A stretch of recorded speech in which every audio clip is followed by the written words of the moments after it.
अपने क्वेश्चन। तो दोस्तों स्टार्ट करने से पहले मैं कहना चाहता हूँ कि अभी तक जिन दोस्तों ने हमारे चैनल सब्सक्राइब नहीं करा वो सब्सक्राइब कर लें और बेल आइकन को जरूर दबा दें।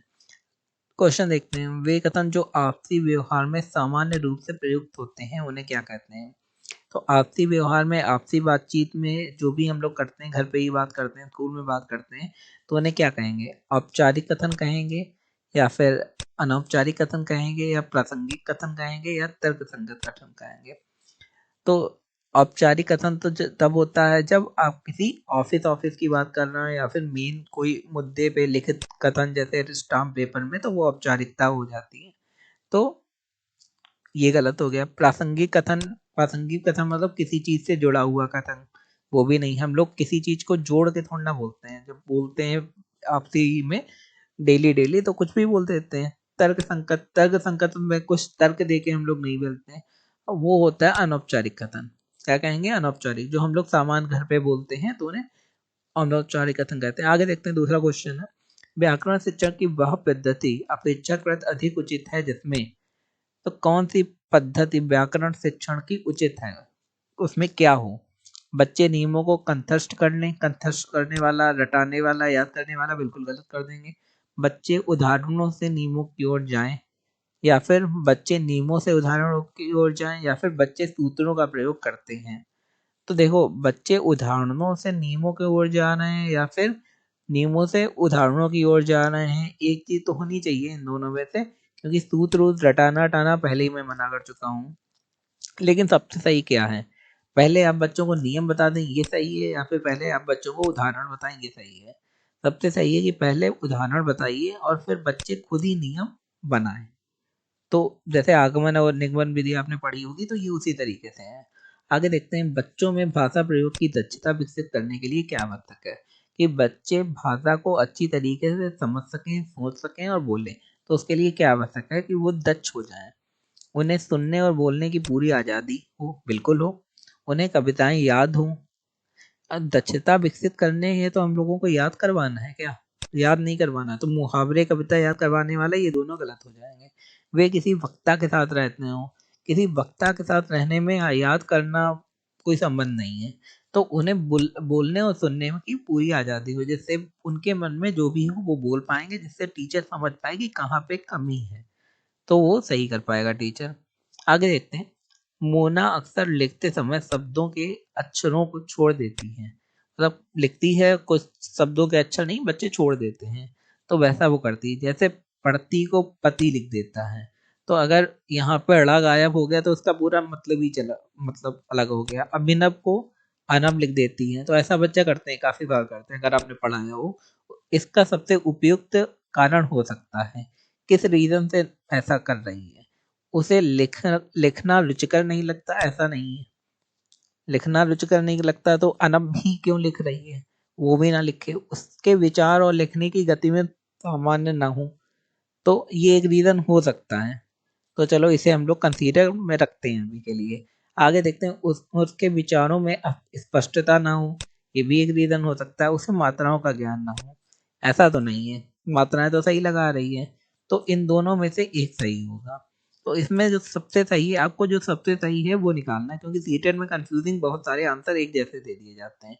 तो उसके विचारों में स्पष्टता नहीं है, इसीलिए वो सही से नहीं लिख पा रही है। क्योंकि गति में तो सामंजस्य बना ही पा रही है, तभी तो इतना इतना भी तभी लिख पा रही है जब उसका सारा सामंजस्य है। आगे देखते हैं, अपनी कक्षा में समावेशी माहौल का निर्माण करने के लिए आप किस बात को सबसे अधिक महत्वपूर्ण देंगे?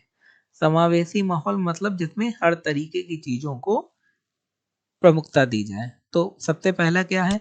विभिन्न प्रकार के दृश्य श्रव्य संसाधनों का सदैव अनिवार्य प्रयोग करना है।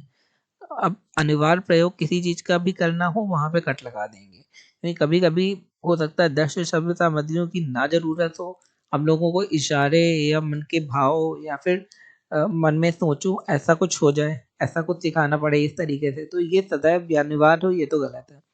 स्वयं के बोलने की गति को बहुत धीमा रखना, ये भी गलत है। खुद धीमे रहोगे तो बच्चे भी धीमे होंगे। सभी बच्चों के सभी वार्षिक प्रकारों को समान रूप से संपादित करना, ये भी गलत है। हम लोगों को क्या करना है, समावेशी माहौल बनाना है, ना कि वार्षिक कार्य करवाने। विभिन्न प्रकार के दस्त्र और शब्द संसाधनों का आवश्यकता अनुसार उचित प्रयोग करना, सबसे सही यही है। आंसर उसी में लगाना जो सबसे पॉजिटिव आपको लगे। समझ गए? आगे देखते हैं, हिंदी साहित्य के इतिहास के संबंध में modern vernacular literature of Hindustan के लेखक कौन है? ये वाला क्वेश्चन काफी बार आ चुका है कि मॉडर्न वर्नाकुलर के लेखक कौन है। तो दोस्तों उसके लेखक हैं जॉर्ज जॉर्ज अब्राहिम ग्रियर्सन। तो ग्रियर्सन से आप याद रखिए या फिर अब्राहिम से याद रखिए, कि जॉर्ज या फिर जॉर्ज से याद है, जॉर्ज अब्राहिम, ये अमेरिकन नाम है, ठीक है। तो इससे आप याद रखिए कि किसके लेखक, मॉडर्न वर्नाकुलर के लेखक जॉर्ज अब्राहिम गियर्सन है। तो बार बार इसीलिए बोल रहा हूँ जिससे आपको याद भी हो जाए। आगे देखते हैं, सातवीं सतीश 7वीं कक्षा का विद्यार्थी है। वह निबंध लिखते समय कुंजी या गाइड से रटी हुई भाषा का प्रयोग करता है।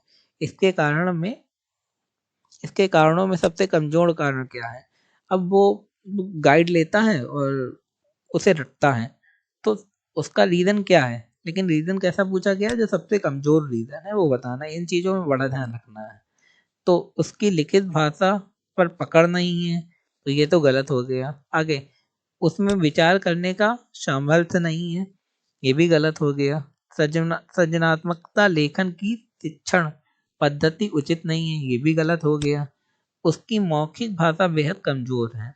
तो सबसे कमजोर कारण बताना है, तो सबसे कमजोर कारण यही है कि उसकी मौखिक भाषा कमजोर है, बेहद कमजोर है, तभी वो गाइड से रटता है वो भी। तो यहाँ कमजोर बताना था, तो कमजोर यही है, बाकी सब रीजन नहीं हो सकते। आगे देखते हैं, उच्च प्राथमिक स्तर पर हिंदी भाषा शिक्षण का एक सर्वाधिक महत्वपूर्ण उद्देश्य क्या? अब उच्च प्राथमिक स्तर की बात हो रही है, 6 से 8, तो हिंदी भाषा क्यों पढ़ाई जाती है? अब जाहिर सी बात, उच्च प्राथमिक स्तर पे बच्चों को भाषा लिखना और पढ़ना तो नहीं दिखाया जाएगा। तो पहला आंसर, बच्चों में कहानियों को शब्दशः दोहराने की क्षमता विकसित करना। दोहराना रटना बिल्कुल गलत कर देंगे पहले ही। बच्चों को व्याकरण के नियमों को कंठस्थ कराना, याद करवाना बिल्कुल गलत। आगे, बच्चों को पाठों के अंत में दिए गए उदाहरणों का अभ्यास करवाना है। अभ्यास करवाना, याद करवाना, रटाना बिल्कुल गलत है। उन्हें रियल वर्ड से, जो असली जिंदगी है उससे जोड़ के चीजें बतानी है। तो बच्चों में समझ के साथ पढ़ने और लिखने की क्षमता को विकसित करना, तो यही आपका सही हो जाएगा कि उन्हें समझ के क्षमता उनमें बनानी है, कि जिससे वो खुद ही समझें और खुद ही उसका आंसर दें। आगे देखते हैं, भाषा सीखने में सबसे बड़ा बाधक तत्व हो सकता है भाषीय प्रयोग के अवसर। तो ये बाधक कैसे हो गए अवसर? इकाई परीक्षण, ये भी नहीं, परीक्षण तो होता ही है, तो ये बाधक नहीं हुआ। भाषा में आकलन या फिर पाठ्य पुस्तकें, तो सबसे बड़ा बाधक तत्व तो पाठ्य पुस्तकें अगर होंगी तो फिर बच्चे पढ़ेंगे किसके? ये भी गलत है। ये भाषा में आकलन, अगर भाषा का आकलन करेंगे तो फिर आप भाषा को सीखेंगे कैसे? भाषा के आकलन से बच्चों को डिमोटिवेट नहीं करना है, बच्चों को समझाना है उस चीज को, ना कि आकलन कर करके उन्हें ऊपर नीचे करना है। भाषा शिक्षण में होना आवश्यक नहीं है। कौन सी चीज भाषा शिक्षण में नहीं होनी चाहिए? तो व्याकरण का ज्ञान बिल्कुल आवश्यक है, तो ये गलत हो गया। सुंदर लेख बिल्कुल आवश्यक है, अगर डॉक्टरी जैसा लेख हो तो लोग समझेंगे कैसे? विषय और मूल्यांकन की विधियों का ज्ञान हो, बिल्कुल आवश्यक है। और रसायनों का ज्ञान हो। अब भाई, भाषा शिक्षण में रसायन का ज्ञान हो के क्या मतलब है? पूछा भी गया कौन सा नहीं है, तो यही नहीं है। आगे देखते हैं, गद्य शिक्षण में काठिन्य निवारण किया जा सकता है। तो हम लोग गद्य और पद्य पढ़ते हैं, तो उसमें काठिन्य, जो कठिन चीजें हैं उनका निवारण कैसे किया जा सकता है? चित्र दिखाकर। अब जब गद्य की बात ही हो रही, तो चित्र का उसमें कोई काम नहीं है। वस्तु को प्रत्यक्ष दिखा के, उसका भी कोई काम नहीं भैया, गद्य में प्रॉब्लम हो रही है। मॉडल दिखाकर, उसका भी कोई काम नहीं है।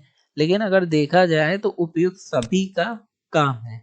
पर्टिकुलर अगर देखा जाए तो किसी का काम नहीं। गद्य में भैया लिखना है, पढ़ना है, उसमें इन चीज़ों का क्या काम है? लेकिन अगर आप सही से देखेंगे तो जो किताबें हैं उसमें जब चित्र बना होता है तो उससे समझने में आसानी होती है, ठीक है। इसलिए यहाँ पे उपयुक्त सभी सही हो जाएगा। अगर उपयुक्त सभी ना दिया होता तो आप जो सबसे सही आंसर होता वो चुनते। आगे देखते हैं, प्रोजेक्ट विधि में शिक्षा प्रदान की जाती है। प्रोजेक्ट विधि में कैसी शिक्षा प्रदान की जाती है? तो प्रोजेक्ट विधि में जीवन उपयोगी शिक्षा प्रदान करी जाती है जिससे आप अपने जीवन में भी प्रयोग कर सकें। आगे हिंदी भाषा शिक्षण की विधि है। हिंदी भाषा शिक्षण की कौन सी विधि है? अनुकरण विधि या फिर आगमन निगमन विधि या फिर प्रयोगशाला विधि या उपयुक्त सभी। तो दोस्तों मैंने बताया जहाँ उपयुक्त सभी आएगा वहां पे आप तुरंत टिक लगा देंगे। दोस्तों अगर आपको हमारा ये वीडियो अच्छा लगा हो हमारे चैनल को लाइक सब्सक्राइब शेयर जरूर करें। धन्यवाद।